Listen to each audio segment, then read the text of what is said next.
Welcome to the Zayari Wellness Podcast, where we learn about other people's journeys.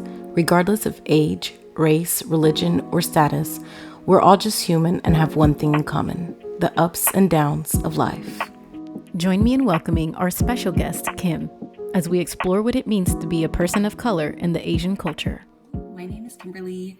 I am an Asian American based in the San Francisco Bay Area, and I'm here to talk about a lot of my experience as an Asian American and how that relates to mental health and mental wellness based on my experiences that I've seen.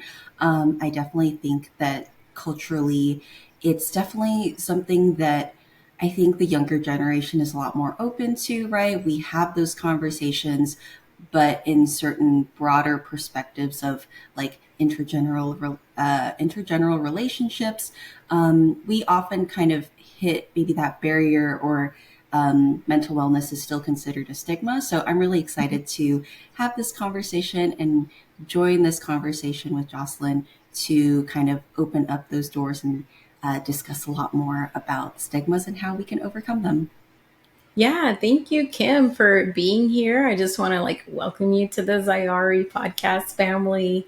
I'm really excited to have someone that is Asian speak about mental health, specifically because, we talk about people of color, and I think our minds go straight to like Indian or, Native Indian, either like Black or, even Hispanic. But can you share a little bit about you being or identifying as a person of color, and why, and help educate the audience a little bit about why that is? Yeah, definitely. So I think when I was, so for context, I grew up in Taiwan. I bounced around growing up actually. So when I was really young, I was born in Taiwan. I then moved to Japan, and then Dallas, and then moved to Idaho, and then moved back to Taiwan throughout since second grade throughout 12th grade was just growing up in Taiwan. So a huge chunk of my upbringing was not in the US. Um, but I would say that, even when I was younger, I didn't really feel the kind of impact of being the one of maybe three kids of color.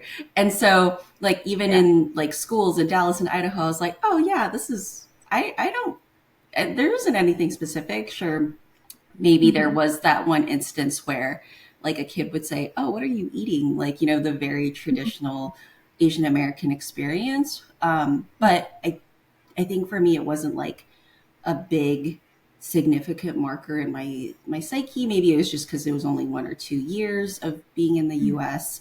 But even then, so just going back to Taiwan, being a very maybe uniform, very specific culture, I never really experienced maybe those what is it? Not even conflict, but just those differences as much. So coming here, I would definitely start to see them, and especially once I started, I graduated college, I started working. I started to see a lot of that, given that I was very much so the minority. I was very young at the time. Everybody in my company was about 40 years older. So there was a lot of, yeah, exactly. And there was just a big discrepancy. But I think it also just showed that it wasn't just an age. What is it called? They weren't judging me based on my age. Yes, it wasn't just ageism, right? It was also because I was a woman of color and I was young. It was a combination. And so I think in a sense, there's often a, what is it, a misconception that, Asian Americans, specifically East Asian Americans, aren't people of color because, we oftentimes you'll see there's the observation that we'll get a specific type of job, or we might, it looks like we get paid just as much, but it's also, there's a lot of underlying undercurrents around, who's what's the term, whose feedback is getting heard in the meeting room, or like who's actually getting the promotion and who isn't. And I'm Mm-hmm. talking very specifically like in the workplace, of course, but there's often a what is it? There are still stigmas and associations tied to a specific race that aren't necessarily true, where it's like, oh, I even think about like dating, where it's like, oh, Asian women are often more, subservient, and they're more like Oh, you're sweet, submissive, like petite. Yeah, everything. exactly. Yep. And then that's where like the term yellow fever comes into play, like when you're dating. And so Hold on, there's reel me in on that because I haven't heard Yes. about Oh, you've never yellow heard fever. of that? No, like Yeah. I think you may have heard it in passing, but I don't know what it is. So can you educate a little bit so the audience Hmm. knows what that Yeah, definitely. So I think the term yellow fever, at least from what I've heard, is, when somebody very much so dates like Asian women, Asian American, Asian women, because they're specifically Asian. So it's not even about like their means? personality, or like that's the main factor in which you're attracted to them, is like that they're Asian, and all of Because of the the maybe. characteristics that you mentioned, like Right, the right, association. exactly. Yeah, you're like, oh, okay, they look a certain way, or like they're going to be like sweet and subservient. They're going to be more like feminine, sometimes is like the association, right? And so, um, and I don't want to use I want to use the term, I do, but I don't want to use the term fetishizing, but it's also because you aren't trying to understand who that person actually is. It's just you're attracted to The them for your expectation that assumption comes of the with race. the Exactly. assumption. Yeah. Yes. Okay. So that's Yeah. what yellow fever is. Hmm. I like that you mentioned. So I think there's a distinction. What do you mean by East Asian versus other Asian? Because I think for here, like you said, you went or were raised in Taiwan for, and then you went to Japan. My people will be like, well, Asia's Asia. They're all the same. So like cultures are the same. So like, give us a little Hmm. bit of insight, I guess, in your shoes about how you view their like differences in the Asian culture and like how that relates to being a person of color. Right. Yeah. And I would say, I think for starters, too, I think there's a lot to be said about the fact that the term Asian is very much so a Western term ascribed to people who are Mm, on the other side of the planet, out beyond Europe, right? Because yeah. for like when, at the time of like the British colonizing like Asia, it's like, oh, they're like, oh, as long as it's on the other side past us on the Mm, east, everybody's Asian. So that's why you have like India lumped in with like China and Japan and everything. It's just like, and even Southeast Asian, right? It's like so many different subcultures and so yeah. much diversity there, even, but it's just all lumped under one term for even like I want to say convenience and Yeah. not lack of understanding. So I Yeah. think in that sense, I like to try to at least somewhat denote where we're talking about. So like East Asian to me is more like China, Japan, Korea, and of course there's just so many different aspects of like cultural differences even there. Hmm. But at the same time, it's like there are a lot more similar cultural uh, connections, so to speak, versus like, and Yeah. I mean there are similarities to what is it, like Southeast Asian and like India, but I think it's just more pronounced if I split it that way. So like Southeast Asia is like Indonesia, like the Philippines, like there's a specific Yeah. culture there, and then there's like India, where of course like as you know, it's like a very drastic cultural difference there too. Yeah. Yeah. And so that's kind of what I meant by like East Asian versus like Southeast Asian, Hmm. and how it's important to note the differences. Yeah, I like how you said that. Like us as Americans, like we lump sum everybody. Like, even in our own culture, like you're either like black or you're white or you're Hispanic. Like Hispanic, even there's like a big lump. Like, oh, you're Mexican, right? Like, Mm-hmm. no, no, no. Like Exactly. Hispanic means so many different things, and Oh so yeah. it's Mm-hmm. interesting from your perspective that that's an observation that you've made as an Asian. Is this like, hey, like you lump sum me with a whole group of people, but our cultures are very distinct and very Mm-hmm. different.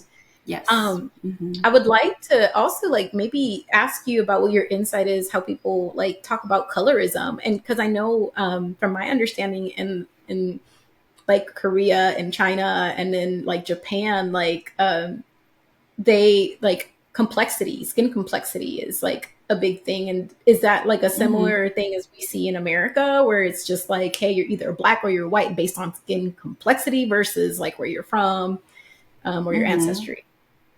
Yeah, I think there is definitely some of that. I would actually say, um, so definitely the answer is yes. And I think there's a lot of complexity behind that around like classism and like, um, and what is it? Yeah, like wealth. So for Mm, context, I'm speaking more in terms of like China and Taiwan in this mm, case, but I think that it spans to like Korea and Japan as well.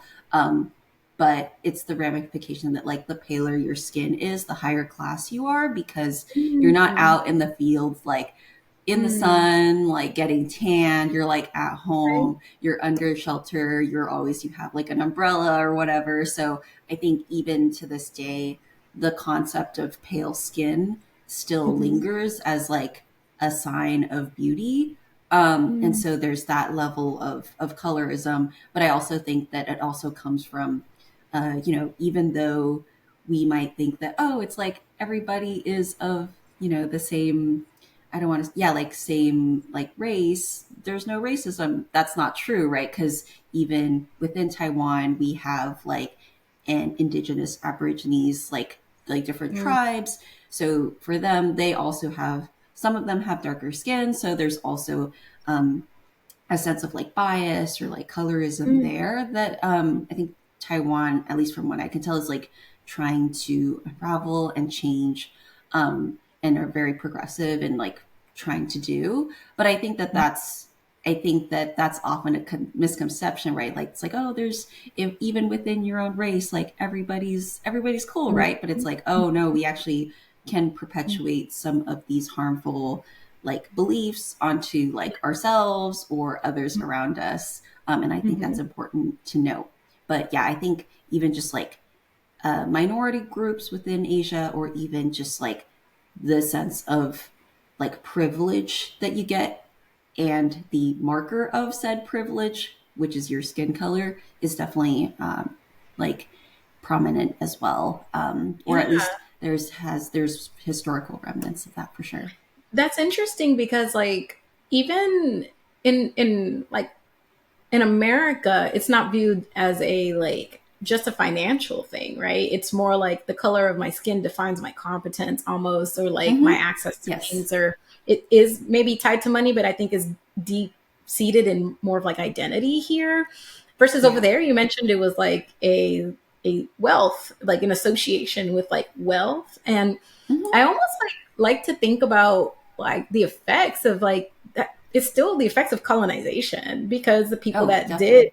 and were wealthy, you know, were the ones that, like you said, for British, like they, I think there was a time, I don't know if anybody else took history in this way, but I think my history teacher did a great job about explaining history with the British. And he said there was a time in the world that the theme and the saying was the sun never set on the British Empire. And what Mm. he explained with that was that they took over so much of the world geographically that the sun Mm-hmm. didn't set on their empire because they took over, really. And so um, I don't think that as a group or as a people we understand like how deep colonization like affected all of our races, because here you Mm-hmm. are talking about Taiwan, you're not even in America, like Mm-hmm. and I think a lot of the time in America we're so like focused on just how it's affecting like just affected America, and there are real deep rooted effects. I'm not minimizing that whatsoever, Oh, you know, mm-hmm. but Absolutely. me as a Hispanic, all the way down on the islands, talk about colonization, and there is colorism also in like even my own Mm-hmm. family. I have a brother who's blonde with blue eyes. Like we used to make Mm. fun of Oh, him. We were wow. like, "Oh, you're Russian, right?" Like you're adopted. We would play with him.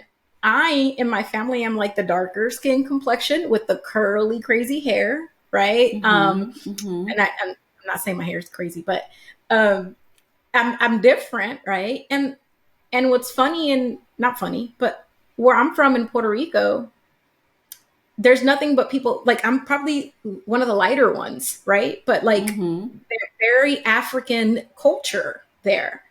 And then you have like where my mom is from in Puerto Rico, and they're all light skinned, right? Like, so it's Mm-hmm. all like, and then I have a great grandmother who is straight up Indian, like native, right? And so Mm-hmm.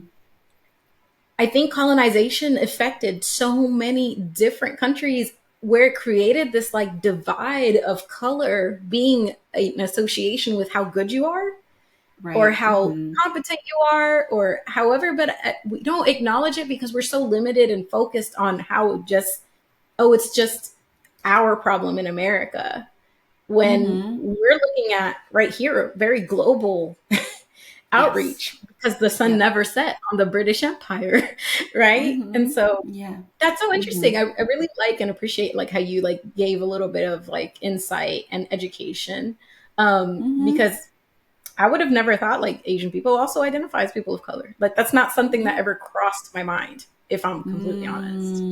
Definitely. Yeah. I mean, if you don't mind me asking if there was maybe from your experience why that's the case too, because I think I'm also really curious to learn about that as Mhm. well.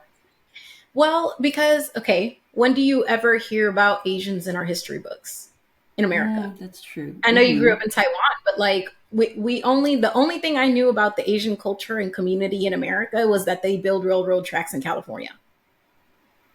Mm-hmm. You know, the gold Right. mines, and Definitely. like the Asian culture was more like embedded in California, and because of the wealth of the gold mines, and that's why there's like a lot of Asians mixed with Mexicans and like, or whatever. Like Mm-hmm. it was very limited to the history that we were taught growing up. I don't know. Mm-hmm. And you're right, as a child, I never look at these things and I never was like, oh, these things impact me until racism hit me directly growing up, right? Right. Mm-hmm. Until I'm told to go back where I come from because I'm not American, even though I am Puerto Rican is Totally. an Yes. American, right? And Oh, so absolutely. Mm-hmm. because I speak Spanish, um, Yeah. Uh-huh. having to change my tone and my voice so that I don't have an accent so I don't get made fun of, growing up, I look back and I never thought about there's nobody like me in my history books. Mm-hmm. Right, And when exactly. you talk to people in our families, they talk about, yeah, my grandmother was raped by the slave master. Like my grandfather is a product of that, right? Right. And so Yeah. Mm-hmm. we don't talk about our people and our different cultures in America. And we see it today. They're trying to delete things out of history books because, like, being ashamed of what happened instead of embracing it and learning from it and teaching, like, we Mm-hmm. shouldn't. So I never thought about people that are Asian being people of color because it was never introduced to me in that way. It was never something that I learned. And I related more to people that were Black because where I'm from in Puerto Rico, Mm-hmm. the color. And in my ancestry, I have African, right? And I have Spaniard and I have Indian Mm-hmm. or Native Indian. So when somebody that's Asian was like, oh, I identify as a person of color, like, I'm like, oh, that's interesting. Why? Like, teach me, tell me, but you Mm-hmm. were also affected by colonization. Right. And so, Absolutely. Mm-hmm. yeah. Yeah. And that's such a great point. And I think even then, like in US history books, there's certain things about how people treated Japanese citizens in the US. Here in the US, right, we don't talk about the camps, or like we don't talk about how people were like pulled from their homes to live in a specific area in very poor Mm, conditions during World War II. Like there are definitely like we kind of just jump to the fact of like I think what we see culturally today, which is people absolutely love Japanese culture. Like we yes. love like Asian the culture, movie, your yeah, the food. food, yeah, exactly. But then we don't, right? But it's like we don't think about how we had treated this. And I say Mm, Japan and specifically because it was Japan specifically, and but or people who identified as Japanese, but we don't really think about that or we don't talk about it because it wasn't taught. Because mhm, if we really went and understood what we did in the US, it's like, oh, that's mhm. we did some messed up things as well, Yeah. but we don't teach it, so we think we're maybe absolved from treating Asian Americans a certain way, but it's like, no, that's not true. And like there's just been so many instances in history where, it's like people of color, like Black, Latino, Hispanic, like you said, Asian, it's just like you're discriminated against for something that's happening in history, or where there's an opportunity to take advantage, or there was fear, and then that's what Mhm. happened. So Yeah. yeah, no, it's something important to think about, I think. Yeah, I found this conversation like really interesting because we're again like it's so divided, and please educate about how America, right, like portrays Asian Americas as a whole, right, and like the Mm-hmm. effects, because I think we can even see it happen now with COVID, right, like Mm-hmm.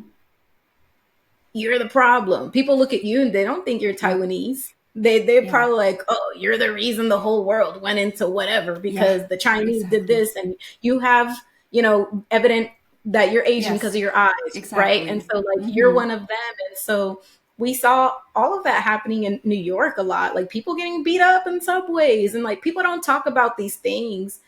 I Mm-hmm. always wondered when I was younger, why does everybody hate Americans? Why does everybody hate Americans around the Mm-hmm. world? It's because we Mm-hmm. also symbolize, when you think about American, you think about the white supremacy man, right? And people see that Mm-hmm. and they see their colonizer.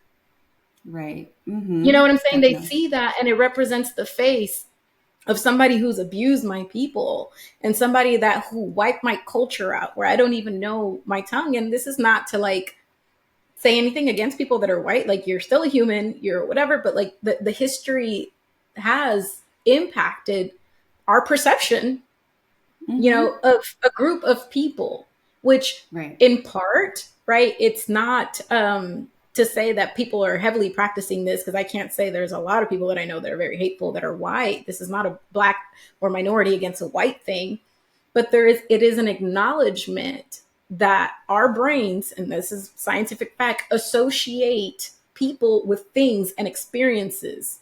So if people around the world look at the American flag and think of a white man, and a white man colonized my whole country and like, created all this havoc, and like we're experiencing all these things because of that, there's pain there, and that has to be acknowledged.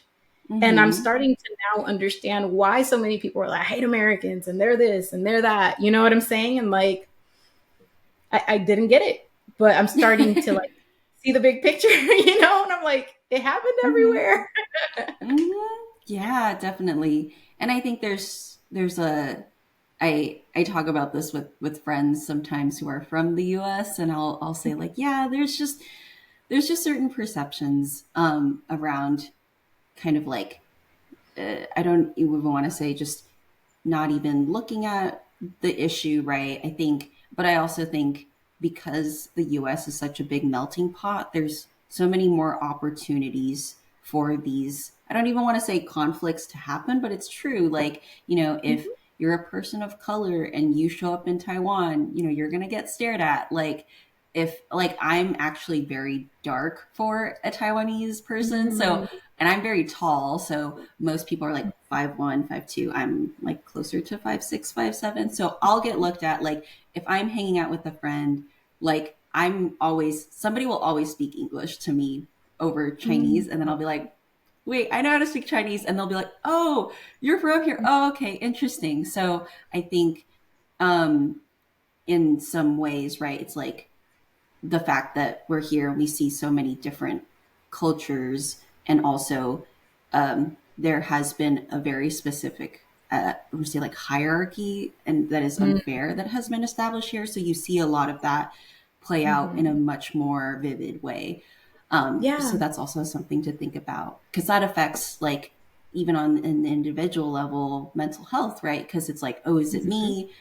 Is it like mhm, my character, or is it the system that's been put in place that is very much so harmful? And I think mhm. there's a lot of ways to dissect and open up that as well. Yeah, it does make you question. And like you said, because it's a melting pot, it provides those opportunities to happen, right?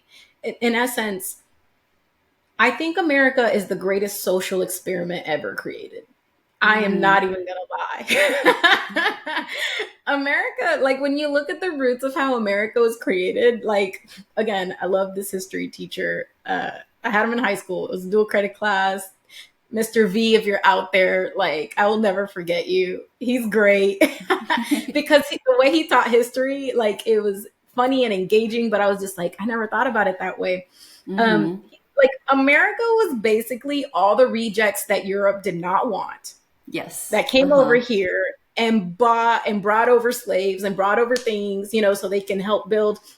So we're talking about like a rebellious, like people that their own society didn't even want, came over Yeah. here, brought Mm-hmm. people to help them mix things. And it was like, oh, by the way, let's make this prosperous. And again, the sun never set on the British Empire, but baby brother said, screw you, right? And Mm, fought against the British Empire and won. And so it mm-hmm. was like, whoa, don't mess with Mm-hmm. America, right? And there was like a power shift. And then to make money, and because it was presented as a land of opportunity, because now Big Brother is not like hovering over us anymore, let's just send everybody else from all over the world to come over, right? Not Mm-hmm. knowing the effects, everybody with different perceptions, everybody with different cultures, everybody with different skills, you know? And Mm-hmm. let's just see how it plays out, right? Like, Mm-hmm. and we're seeing it, how it plays out today, and it's like it's both beautiful and disgusting at the same time, right? Because Mm-hmm. we Mm-hmm. see, I and people that have traveled the world will tell you America is a land of opportunity. Mm-hmm. Like Yeah. you Mm-hmm. can make a lot more money here because of the way it's, even though a lot of the laws we don't like, how the laws are set up, but go somewhere else and try to do, what you're trying to do in Yeah. America, right? Like, Oh, and absolutely. Mm-hmm. people that are well versed in like different areas of the world will tell you that. That's why people move here, knowing what they might face, right? Yeah, definitely. But Mm-hmm. I think it's also a good breeding ground to have these conversations, Yes, I because now agree. I don't look at you as a foreigner, right? Like you're Mm-hmm. American too. You were born here. You're not a foreigner, right? And let's talk about Mm-hmm. what foreign means, because again, this land was taken from Native Americans. This land Yep. does not even belong to the white man, right? White Mm-hmm. man, Yes. Mm-hmm. or what represents the root of America, or what we think it Mm-hmm. does. But Yep. it is a Absolutely. perfect breeding ground, as I can see you as somebody, that I can relate to and understand and grow and have these conversations and ask, what does healing look like for the both of us? Right? Like, Mm-hmm.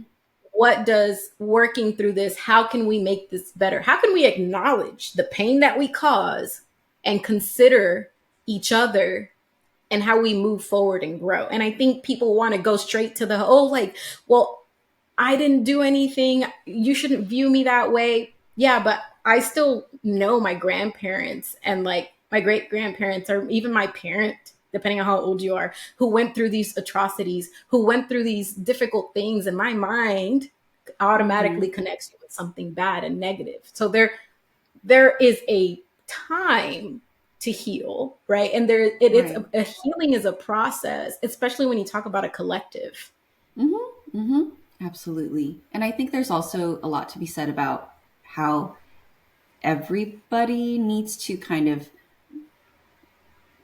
put in the work to do that. I mean, you're the therapist, right? So like, but I'm thinking about, if a couple goes into couples therapy, it can't just be one person putting in the work. Yes. It has to be, both parties being on board to do the uncomfortable work and to Yeah. unlearn these things, on both sides, right? Versus just like, oh, maybe even like, one person is doing all the work. Maybe there is one person who probably should be putting in more of that unlearning, but it still is a collective Mhm. effort, right?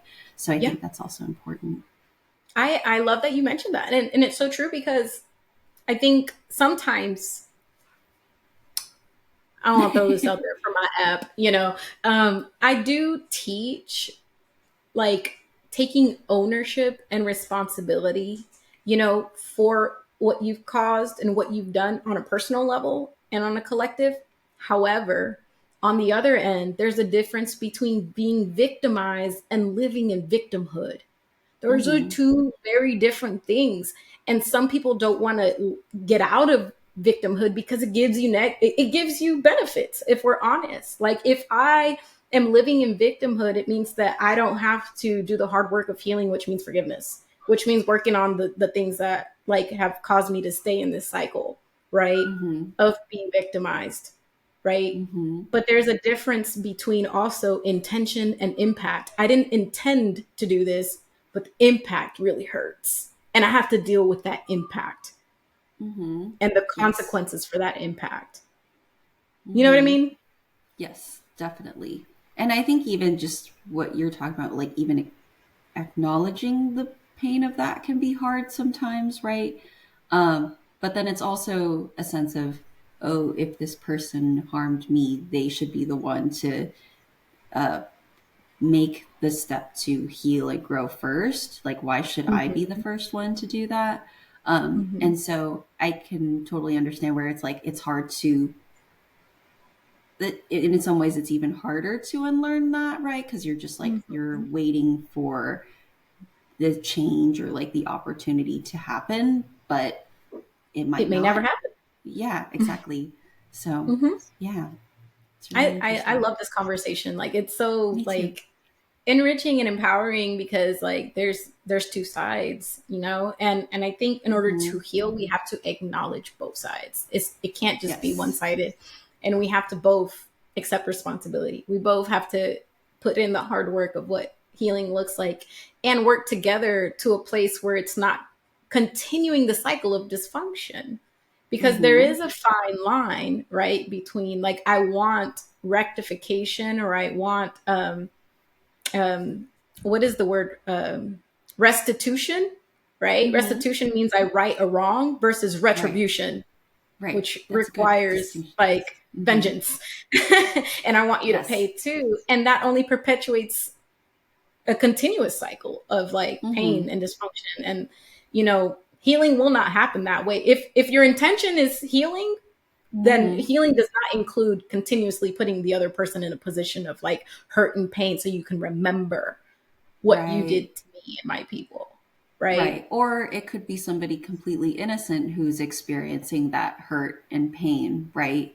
Because it's, yeah, it's like, oh, maybe, you're like, oh, this type of person did something to me. So I'm going to see somebody who is of like a similar race. So I'm going to actually hurt them. But it might, Mm-hmm. be somebody who's like, oh, like they maybe have never exhibited like any or not any harmful behavior but harmful Mm-hmm. behavior in that particular way, but then you just hurt somebody. So it, Mm-hmm. like you said, it can be like a deeply entangled cycle of like Mm-hmm. harm versus just like, hold on, like what's coming up here, Mm-hmm. and like understanding that. Yeah. So What's your yeah. intention? Is the goal Mhm. healing or is the goal retribution? Right? Like, Exactly. and in retribution, it costs. Also, I think this also ties back to, and it's something completely different, but like think about a lot of the motive behind school shooting is people in school or this institution or whatever hurt me, and I'm going to take it out on this institution. But there are dozens of lives that had nothing to do with your Hmm. situation, right? That are Exactly. paying the price for your pain. And so what we have to look at is like, do you want other people to pay the price for your pain? And what is the end Hmm. result of that? Hmm. Right. And I Exactly. think as a collective, we have to come together and say, yes, this hurt. Yes, this affected our community. Let's heal Hmm. together. Let's grow together, you know, and there does need to be, yes, I'm a therapist, but I am a social worker first before anything, right? And social work Hmm. does look at the big picture. Social work looks at the institution. So I'm not saying we don't need to get in there and make changes and like be active in our healing process to make those changes, you know, that could be viewed as discriminatory, right? Hmm. Um, but what I am saying is if the goal is healing and growth, we can't continue to make this an individualistic thing that it only affects me because it affected all of us. I'm Hispanic. You are Hmm. Asian. I have friends Hmm. that are Black. I'm also have ancestry with Black and Native. And so Mm-hmm. it's a conversation we all need to have together as a community and say, you know what, this affected the collective, you know? Yes, Um, absolutely. Mm-hmm. so, anyways, done Yeah. talking about that. Reeling it back, but like, how do these things, like, as an Asian American, everything we just talked about, what are the impacts that these things have had on personal, like, mental health and like being Asian, and how did you address that in your life?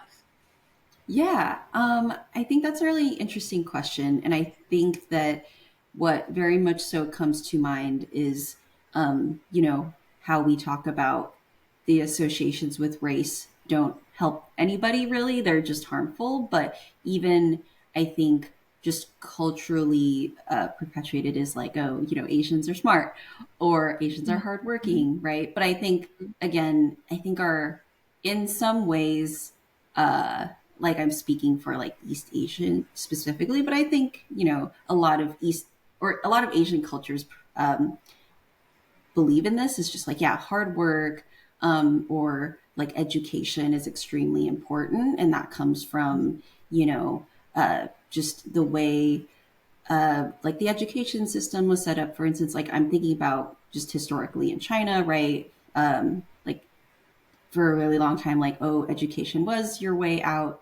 And I mean, in a lot Mhm. of ways it still is to like live a good, comfortable life, right? And this was Mhm. happening in like imperialist China. Like, so it's been like hundreds of, if not thousands of years of that mindset.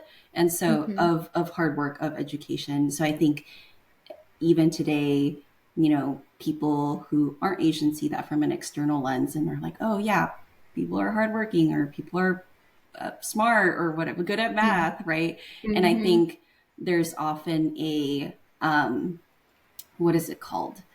I think that can be uh, harmful, or, for instance, we're talking about you're not seeing the individual, you're just ascribing a specific shortcut that might not pertain to them. But in that Mhm. sense, like it can be harmful because, for instance, like I would say that over the last few years, like I've gotten very comfortable with math and understanding math, but like even in like high school, I was like, I'm an illustrator, I'm an artist, like I'm not good at math, like I'm not good at science. I mean, my parents are PhDs in the sciences, like in like Yeah. physics and biology, but I'm an artist. Like, I mean, I can Mm. kind of give you a sense Yeah. of some scientific things from like I that stuff goes over my You're like, that's head. not Like I me. struggle exactly. It's like I struggle to learn those things. Like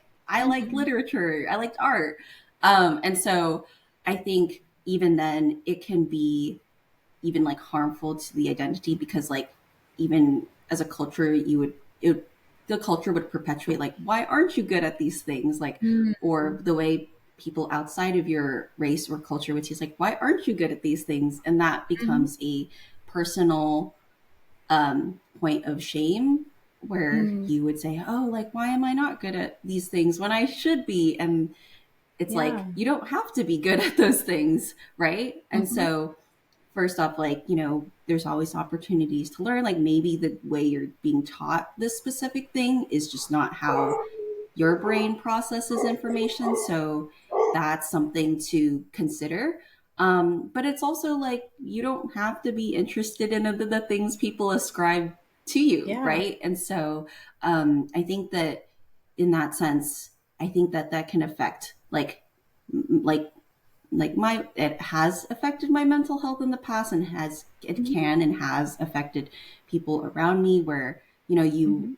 are ascribed to, I don't even want to say like positive um like beliefs where it's like, oh yeah, like of course I want to be considered hardworking, or of course I want to be considered smart, and then in some ways you feel like you don't live up to those very high expectations, like that can affect your sense of identity and your confidence Yeah. and self-worth. Because you're not living Mm-hmm. up, like, oh, and I just want to give a shout out, y'all. Kim created the logo, right? The whole branding, like, she is the genius behind it. And I do want to like give a little bit of like insight to the crowd about that. you said your parents were both PhDs in hard sciences. How did they Yes. feel about you taking a career in design? Like, and can you tell us a little bit about that journey and maybe some struggles that you faced because of those expectations? Yeah, no, that's a great question. And I would say that to this day, I'm still very surprised that they let me go to an art school and fully dive into this because, you know, yeah, they're very much so. My dad is a physical chemist, so like it was an intersection in like two different types of sciences, mind you. It was just one, and then my Yeah. mom is like a molecular biologist who like Mm. is what is it? She's what tongue tied. Um, but she specializes in plants. So I think it's Mm. just really interesting that two people who are very much into, or at least uh, went the route of sciences for their what is it like their income and career, very much so picked or allowed me to do what I wanted to do, which was art. Yeah. And I think one of the biggest things that I've noticed throughout the years is like my parents are actually two very creative people. Like my dad would actually sketch and draw a lot. Like he's a Yeah. very good like he's really good at like charcoal drawings. Oh, Like he's really good at it. And he hasn't drawn in like years, decades even, but like I've seen his old sketchbooks. Like my mom is really creative too. Like she loves mm. to what is it? Like I think she's done like bouquet arrangements for fun, for as a hobby. Or like for a long time, like she would love to make quilts and sewn things. Like she would make clothes. And so very different forms of creative expression, but still there. So I think inherently my parents are actually two very creative people. And so um, that once they saw their kid exhibit those signs of creativity and that it made her really happy. I think my parents actually they were like, okay, we can invest in this where you can go to art classes in like elementary throughout high school. So I was very lucky to have that. And even to say, yeah, you can go to an art school and you can major in illustration because I've had, Asian friends who wanted to major in animation and their parents were like, and I'd say animation is even the safer option compared to illustration. And even her Yeah. parents were like, no, we would rather you not go to art school. We would rather you go to a liberal college so that if you don't Mm. want to do this, um, you can pick something. Fall I don't want to say a back. bit more practical, but yes, Yeah. exactly. It's like you can have some fallback or like be more well rounded in case it doesn't work out for you. Mhm. And so she was, I don't want to say forced to make that decision, but in a lot of ways she was because the Mhm. school she went to didn't have animation, or I think it was just a very general like art degree. Yeah. And so, what is it called? Yeah, with my parents though, I think initially once I graduated, they were very kind of a bit more resistant about me going fully freelance, like fully Mm. diving into like art, so to speak, or even just I would say there's a difference between like fine art, which you see in galleries, and then commercial illustrations, which you see like on books or like podcasts or like more or like advertisements, right? And then Mm. there's graphic design. And so once I graduated and got a graphic design job, they were like, maybe you should stay here. It's like, you're kind of creative, but you might not be able to express yourself as much as you want to. But at least you're making a comfortable living. And so I think in Yeah. some ways their practical, like science side Yeah. was like, hey, maybe you should, okay, Yeah. you went to art school, you had the fun, like maybe now Yeah. we can Settle down for a settle a little little bit. bit. Yeah, exactly. And it was just really funny because um, in June of last year, I finally decided to freelance and build my own business in that sense. And they actually, a couple months later, they came to me and they were like, actually, we're really proud of what you have Mm. done. And it was a very healing moment because Mm. my parents rarely ever say like they're proud of me or Yeah. they acknowledge very specific. things. So Mm-hmm. I think in some senses, my parents have also been on a healing journey. So I've also experienced in the last few years them saying like, "Oh, I love you," which I think as an Asian American you don't always hear. Mm-hmm. But they have never, up until that point, said like, "Oh, I'm proud of you." And so that was a very shocking moment because my dad Mm-hmm. even said, um, he was like, "Oh, you're really brave for just deciding to step out on your own and figure this out, and that you're doing it well." And Mm-hmm. that was very much so a healing, very healing moment where, your parent acknowledges the work that you've done and approves, because he was also saying, I picked the sciences because I wanted a sense of safety. Like I knew engineering would be a safe route for me to make a good living off of. So of course I didn't pick art. And so for him, I think it was also a very healing and proud moment to say Mm-hmm. like, oh, this was not something I was able to do, but my Yeah. daughter was able to do that. So Yeah, and that's really yeah. cool to hear that you got that support. So, like, I think this ties into like the concept of honor in Asian Mm-hmm. cultures, and like help us and even myself, the audience, understand like how honor plays into that, and like, oh, I want to make the right decision because I like hearing I'm Mm-hmm. proud of you is a part of like that honor, right? And like Yeah. Mm-hmm. how did that play into your decisions, and like how did that affect your decision? Yeah, that's a really good question. I think I that's really interesting that you framed it that way, because I never thought about it in that sense. But now that you use that word, I'm like, oh, of course, it was an honor thing. Um, Yeah. yeah, and so I think, uh, just for context too, right? I think culturally in Taiwan, in Chinese, or even like East Asian cultures, but I think a lot of Asian cultures, it's very much so about the collective versus the individual, like it is in the US. It's very much so your decisions have a very important impact on the people around you, and therefore you need to always hold a level of responsibility for your actions. So I think even in the sense of, oh, you should refrain from saying something because you're going to hurt the other person, or like Mhm. don't act in a particular way because, how is the other person, you're going to hurt the other person, or you need to take Mhm. care of the other person, right? So there's always Mhm. been a sense of, oh, you have to think about the others or Mm. other.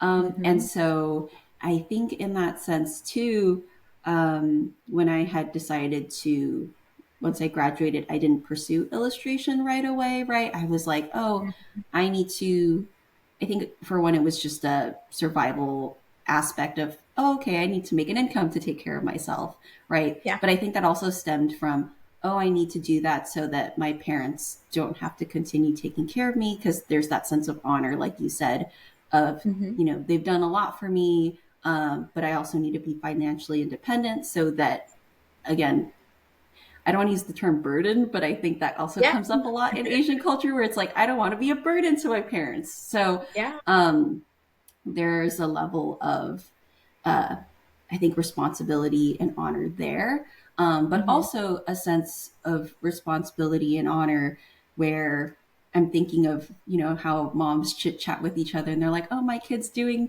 X, Y, and Z, like they're an engineer, like they're doing so great. And it's like, oh, this other kid is doing, I don't know, they're like a doctor or a lawyer now. And so you kind of, Mhm. there's also that sense of honor where, um, you also don't want to be, I don't want to say a deadbeat, so that your parents are like, oh, my kid's not doing anything, they're Yeah. unemployed. Yeah. So they So have there's something a to be sense. proud of, is what you're saying. Exactly. Yeah. Mhm. Yeah. Or in a sense, like, I think we might talk on this subject later, but just like shame or like showing Mm. face, right? It's like, oh, you Yep. want your mom to be able to like have face in front of her friends. Of course, that's also something that I think culturally as a collective is really important to unlearn, to be honest. But, Mhm. there's a Mhm. sense of like, oh, how your actions affect this other person and how they're perceived Mhm. Mhm. is extremely integrated into the culture. Yeah. And so in that sense, I think for a long time I was like, oh, I should be the good girl, where it's like I shouldn't. overly be like, I shouldn't dive into this risk even though I know I can handle it. Or Yeah. it's like, oh, can I even handle it? Right. Mhm. Because that comes from other things. But Mhm. very much so a sense of, I don't want to let the people around me down was a very big one of not Yeah. just even like my parents. It was like, oh, my mentors, my friends who trust and admire me for what I do. Mhm. So there's a lot of honor in that sense of like, oh, I don't want to let the people around me down because they had faith in me or Yeah. even like, yeah, trust me. So I think there's a lot of elements of that. Yeah, I love it, and I think it's a good transition into talking about the shift in our cultures where like America is about self and how it can make me happy and da da da. You talk about other people and almost it's like we get offended and then we wonder why we're not good at relationships. Why all of this Mm, fails is like you're taught the me, you're not taught the we. And I think there is a balance between a me and the we to make a relationship yes. happy.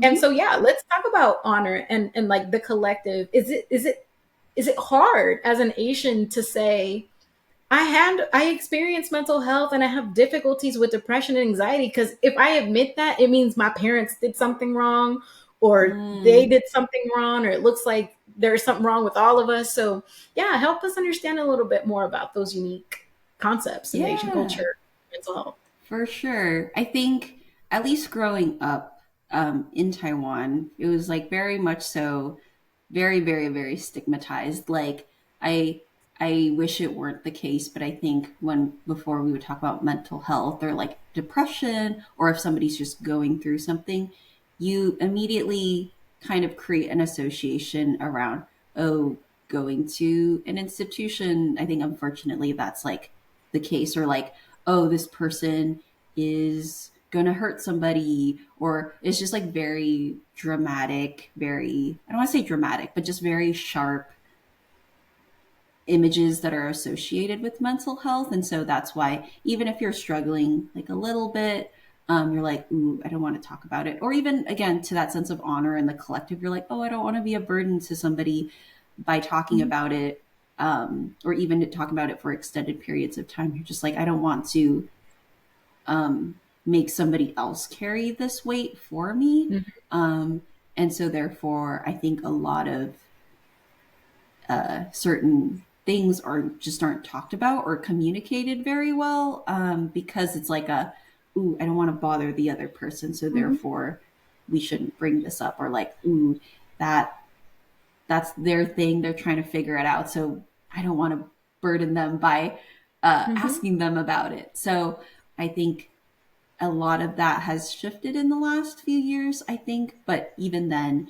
especially intergenerationally, it's just not talked about because, again, I think, like you were saying, it ties into that sense of, did I fail my kids, or like, Yeah. my parents, and I'm sure this happens in a lot of what is it, parents' families, if the kid is going to therapy, is that they're like, oh, but like my parents raised me in this way and I turned out okay. Like, why is my kid going to therapy now? Like, Mhm. they just not handle the tough love? Like, what's going on?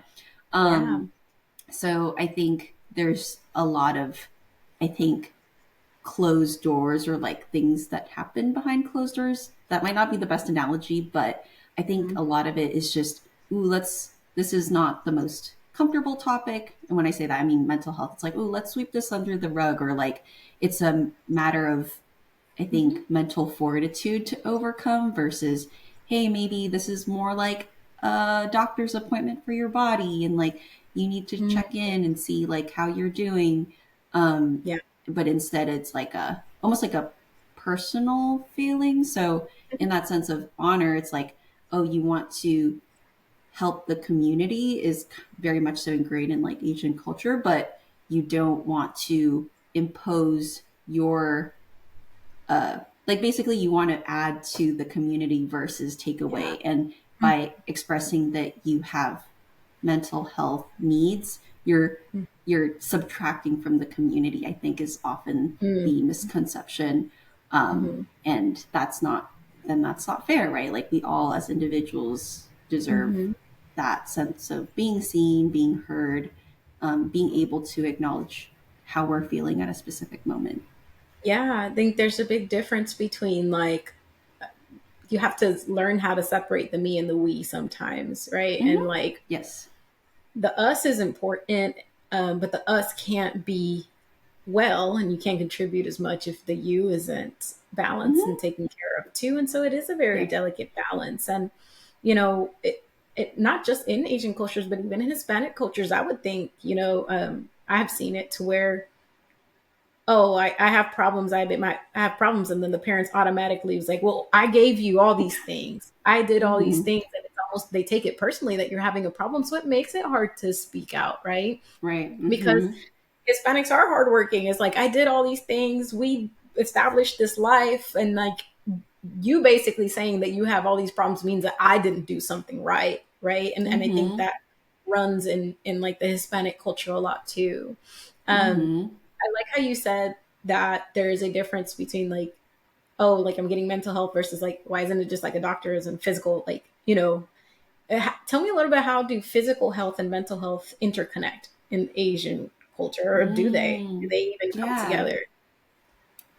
I think there's a lot of emphasis around health in general, at least in Taiwan. I think in part that has to do with the government funded healthcare. So you're like, ooh, I have a tiny ache. Oh, I'm just going to go see a doctor right away. But there's also a lot of I want to use the term holistic health because that's what it is, but Yeah, it's very different to how it's perceived in the US. But, it's like, oh, you will make certain soups with certain ingredients that will help your body. yeah, Or, it's the whole like, you'll go out, you'll see like grandmas out doing Tai Chi. Like, there's a lot of emphasis on physical health, or I want to say health, but oftentimes the actions that are done are physical as opposed to mental, or to regarding the mind. And so, yeah, yeah. you'll just see a lot of emphasis on the physical. And I Hmm. don't know if there's a specific, I don't think there's a specific tie into it contributing to mental health, actually. I think it's more just, oh, it's important to take care of your body because it's your body, and you Yeah, want to live for a long time. I think that's the usual conception. yeah, Whereas with mental health, I think a lot of it comes from that sense of like grit and like mental fortitude of like, ooh, I can tough it out. yeah. uh, and I think even there's a lot of tie into spirituality because, at Hmm. least in Taiwan, we're very a big Buddhist Taoist country. And so Hmm. there's a lot of, and with that, there's a lot of belief around, oh, letting things go, like not letting things matter in the sense of like, when things hurt, you got to let it go. So I think in some ways, it's it is a good thing to know. And as somebody who is Buddhist, right, it's like, oh, yeah, that's, of course, it's a good thing. But I think because people don't understand maybe like the steps in between for that to happen, it can often come across as like, oh, I should just be suppressing it as opposed to like letting it go, because those are two very different feelings, right? Hmm. And so there's, I think, in a lot of ways regarding mental health, there's a lot of like, oh, just suppress or like power through it or don't think Yeah, about it because yeah, of a lot of the maybe religious or like cultural things that have happened. And I think it's yeah, also, because Taiwan has only, I think I would say Taiwan has very much so been almost a third world country for the yeah, last, and only recently in the last 10-15 years has it slowly become what it is today, which is a lot more yeah. modern.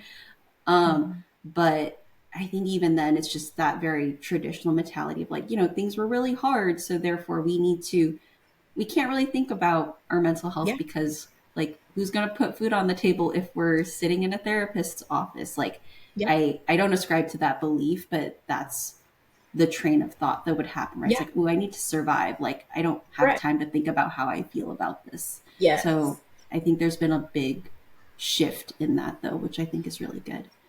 Yeah, and it is different aspects. Like I think to Mm-hmm. understand the truth, it's important. I think every culture has a little bit of like how to fix it ingrained into Mm-hmm. their, traditions and beliefs. And so what I like about the Asian culture, like you said, it is a lot of body. Like I think Americans or even a lot of people don't understand how much just doing body work, like mindful Mm-hmm. movement and like yoga or even like meditating to focus on where in your body you're experiencing pain and like how Mm-hmm. important like that even helps you even so much, right? But Mm-hmm. seeing Mm-hmm. it as a whole system where my thoughts impact the hormones that are being released in my body and vice versa. If I Vice push the versa. hormones, my thoughts may change, right? Yes.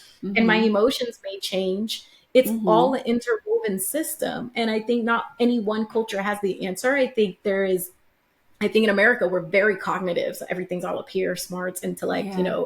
whatever. Mm-hmm. And there's nothing wrong with that, but there's only so much you can heal with just cognitive, right? Yes. There's only Mm-hmm. so much you can heal with just body work, right? So Mm-hmm. integrating my whole business model, mind, body, soul, and spirit, is so that people understand and know that they all interplay and they're all connected. And a sense of spirituality has nothing to do with a particular religion. It has, can you connect with yourself? Can you Mm-hmm. connect with other Mm-hmm. people, with your environment, right? Exactly. Can we Mm-hmm. see our shared humanity and understand the bigger sense of purpose with each other, despite our Mm-hmm. race, our gender, our religion, or our personal beliefs? At the end of the day, you're human, right? Mm-hmm. And so I love it. Like, I think every culture has a very unique contribution to us working together and finding the answer. How do we live a balanced life again? Yes. Right. And Mm-hmm. getting out of that survival. And I think a lot of like after the colonization, we all stepped into survival and was like, well, if you have food and if you have shelter, you should be fine and you should be happy, knowing dang well that you're bitter. Right. Like, Mm-hmm. Mm-hmm. there's so many Exactly. different aspects. So like I loved our conversation today, honestly, Kim, and I love the insight that you have provided about your experiences and giving us a little bit of like a deeper look into your cultures. But if there's anything that you can like have the audience take away today from our episode, what would it be?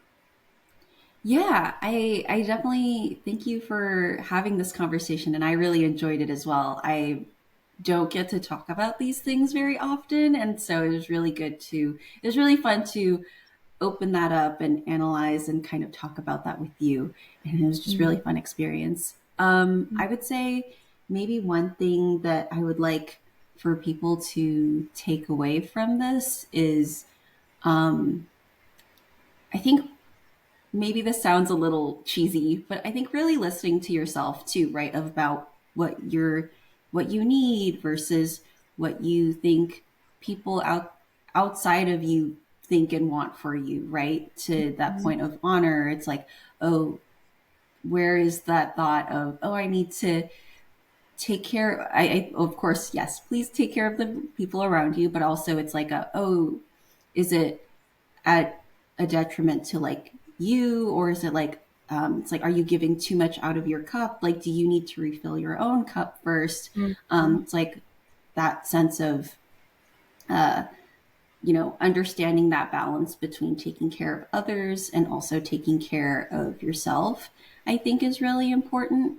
And is specifically for, what is it, other Asian Americans who are listening to that, right? I think it's really important. It's like, oh, it's okay to want to live up to certain expectations, but it's also like it's okay to kind of step outside of that and be a bit of a rebel in some ways, right? I know that might be a little bit of a shorthand, but to the broader thing that I'm trying to explain. But I think there's a lot to um, be said about being okay with listening to what you need, even if that doesn't fit into maybe the realm of what other people expect or think about you.